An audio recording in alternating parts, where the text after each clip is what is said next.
آج بھی یہ بات اپنی جگہ اسی طرح حقیقت ہے. آنکھوں سے مشاہدہ کرنے کے بعد ہمیں سمجھ لینا چاہیے، سبق لینا چاہیے کہ بھئی اللہ تعالیٰ کا کے فرما بردار بننے میں دنیا میں بھی بڑا فائدہ ہے اور آخرت میں بھی بڑا فائدہ. اور چوتھا فائدہ یہ بیان فرمایا ہے کہ دیکھو، ایک ہوتی عزت، ایک ہوتی ذلت. دنیا میں بھی ہر شخص یہ چاہتا ہے کہ اس کی عزت ہو، چاہے بادشاہ ہو، چاہے غریب ہو، حاکم ہو یا محکوم ہو، شہری ہو یا دیہاتی ہو، چھوٹا ہو یا بڑا ہو، سب کو عزت عزیز ہے. ہر شخص یہ چاہتا ہے کہ ہمیں عزت ملے، لوگ ہمارا احترام کریں، ہمارے ساتھ عزت کے ساتھ ملیں، ہمارا اکرام کریں. عزت ہر آدمی چاہتا ہے، اور عزت کے مقابلے میں ذلت ہے. ہر آدمی یہ چاہتا ہے کہ کوئی مجھے ذلیل نہ کرے، کوئی مجھے رسوا نہیں کرے، کوئی مجھے برا بھلا نہ کہے، کوئی میری بے عزتی نہ کرے. یہ تو ہر مسلمان نہیں، ہر انسان کا حق ہے. فطری طور پر ہر انسان یہ چاہتا ہے کہ اس پر کوئی ظلم نہ کرے، اس پر کوئی زیادتی نہ کرے، اسے کوئی گالی نہ دے، اس کے ساتھ کوئی بے وجہ مذاق نہ کرے، کوئی اس کے ساتھ بدتمیزی نہ کرے، بد تہذیبی نہ کرے، زبان درازی نہ کرے، کیونکہ یہ ساری باتیں ذلت والی ہیں. اور اس کے مقابلے میں ہر انسان یہ چاہتا ہے کہ لوگ اس سے ملیں تو عزت کے ساتھ ملیں، ادب کے ساتھ ملیں، احترام کے ساتھ ملیں، اس کا اکرام کریں. ہر آدمی چاہتا ہے. تو ہمارے دین میں تو بدرجہ ہو رہی یہ بات. ہمارے تو دین ہی سب سے زیادہ ایک دوسرے کو بھائی بھائی بتلاتا ہے، اور یہ کہتا ہے انما المؤمنون اخوہ، سب مسلمان بھائی بھائی ہیں. یعنی دینی اعتبار سے سب مسلمان بھائی بھائی ہیں، مرد ہو یا عورت ہو. مرد عورت ہیں تو بہن بھائی، مرد ہیں تو بھائی بھائی، عورتیں ہیں تو بہنیں بہنیں. سب دینی اعتبار سے بہنیں ہیں، سب کا ادب ہے، سب کا احترام ہے، سب کا اکرام ہے، سب کی عزت ہے. تو ہمارا دین تو عزت سکھاتا ہے. تو حضور کے زمانے میں کافر یہ کہتے تھے کہ بھئی ہم بڑے عزت والے ہیں، ہمارے برابر کسی کی بھی عزت نہیں. اور معاذ اللہ یہ کہتے تھے کہ جب ہم سفر سے واپس مدینہ منورہ جائیں گے تو جو ہم عزت دار لوگ ہیں، معاذ اللہ مسلمانوں کو وہ ذلیل کہتے کہ ہم ان کو مدینے سے نکال دیں گے. تو اللہ جل شانہ نے اس کے جواب میں ایک آیت نازل فرمائی جس میں اللہ پاک نے یہ فرمایا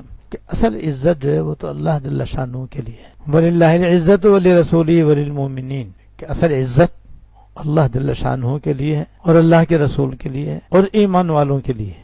کافروں کے لیے کوئی عزت نہیں ہے، کیونکہ ان کے اندر جو عیب ہے وہ ہے کفر اور شرک. یہ کفر اور شرک جو ہے یہ انتہا درجے کی نافرمانی ہے، یہ انتہا درجے گناہ ہے، اور گناہ کے اندر کوئی عزت نہیں. بڑے گناہ میں بھی عزت نہیں ہے، درمیانے درجے گناہ میں بھی عزت نہیں ہے، ادنا اور چھوٹے گناہ کے اندر بھی کوئی عزت نہیں. عزت جو ہے وہ تو نیکی میں ہے. اللہ تعالیٰ کی ذات اقدس میں حقیقتاً عزت ہے، اور اللہ تعالیٰ ہی لائق عزت ہیں، لائق عبادت ہیں، لائق احترام ہیں، لائق اکرام ہیں، لائق عبادت ہے. اور اللہ پاک نے یہی عزت اور ایسی ہی عزت اپنے حبیب جناب رسول اللہ صلی اللہ علیہ وسلم کو بھی عطا فرمائی ہے، کیونکہ وہ بھی اللہ تعالیٰ کے انتہا درجے کے تابع دار، فرما بردار، اللہ تعالیٰ کے احکام پہنچانے والے اور ان پر عمل کرنے والے اور دوسروں کو بھی عمل کرانے والے. اس لیے اللہ تعالیٰ کے بعد اللہ کے رسول کی عزت ہے. مخلوق میں سب سے بڑا درجہ، سب سے اونچا مقام اگر ہے تو وہ رسول اللہ صلی اللہ علیہ وسلم کا ہے، جو سراپا عزت ہے. اور چونکہ عزت من جانب اللہ ملتی ہے ان کے فرما برداروں کو، تابع داروں کو، اس لیے جتنے مسلمان ہیں اور صاحب ایمان ہیں اور اللہ تعالیٰ کے اطاعت کرنے والے ہیں، تابع داری کرنے والے ہیں، ان کے لیے عزت ہے. اللہ پاک نے ان کافروں کے جواب میں یہ آیت نازل کر کے بتا دیا کہ عزت کافروں کے پاس نہیں ہے، کافروں کی کوئی عزت نہیں ہے. اگر عزت ہے تو وہ تو صرف اللہ تعالیٰ کے لیے ہے، اللہ کے رسول کے لیے ہے،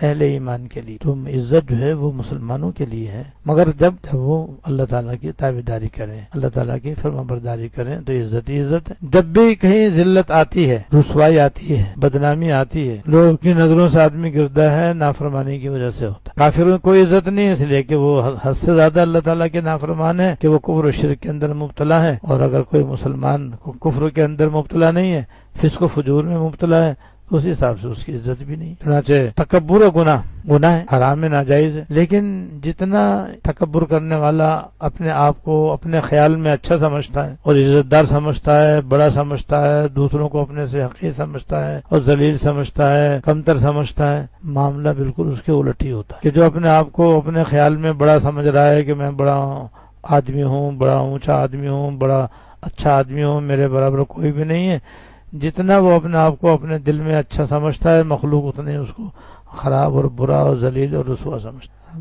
بیسیوں واقعات ہیں، بیسیوں مثالیں کہ لوگوں کے سامنے اس نے اپنے بڑائی کا اظہار کیا، لوگوں نے اس کو جوتا دکھایا. حاکموں کے اندر بھی ایسے حاکم گزرے اور عوام الناس میں بھی ایسے کتنے ہی لوگ ہیں. تو گناہوں کے ساتھ عزت نہیں ہے، عزت تو نیک کام کرنے میں ہے۔ لہذا ہم سب کو چاہیے کہ ہم اپنے آپ کو اپنی عزت چاہتے ہیں کہ ہماری عزت ہو، ہمارا اکرام ہو، ہمارا احترام ہو اور ہمارا ادب کیا جائے، تو بس اللہ تعالیٰ کے فرما بردار بنو، اللہ تعالیٰ کے تابعدار بنو۔ جتنا کوئی اللہ تعالیٰ کا تابعدار بنتا چلا جائے گا اور فرما بردار بنتا چلا جائے گا، اللہ تعالیٰ کے حقوق بھی ادا کرنے کا اہتمام کرے گا اور اللہ تعالیٰ نے بندوں کے جو حقوق بیان فرمایا ان کو ادا کرتا چلا جائے گا، ویسے ویسے اس کی خود بخود عزت ہوتی چلی جائے گی۔ پھر پہلے خاص لوگ اس کی عزت کرتے ہیں، پھر دیکھتے دیکھتے عام لوگوں کی نظروں میں بھی اس کی عزت جو ہے وہ بڑھ جاتی ہے، وہ من جانب اللہ ہوتی ہے۔ اللہ تعالیٰ اپنی جانب سے لوگوں کے دلوں میں اس کا ادب اور اس کا احترام ڈالتے ہیں، وہ ہے اصل عزت۔